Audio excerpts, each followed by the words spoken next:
Kapanapanabik nga at kabang-abang kung anong sorpresa ni Echo sa kanyang kasintahang si Janine ngayong araw ng mga puso.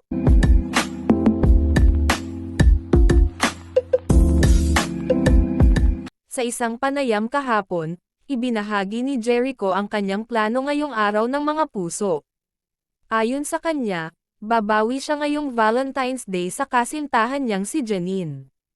Inamin niya na noong nakaraang taon ay hindi nila agad na ipagdiwang ang espesyal na okasyon.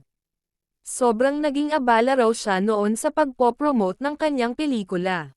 Dahil dito, kinailangan nilang ipagpaliban ang kanilang selebrasyon.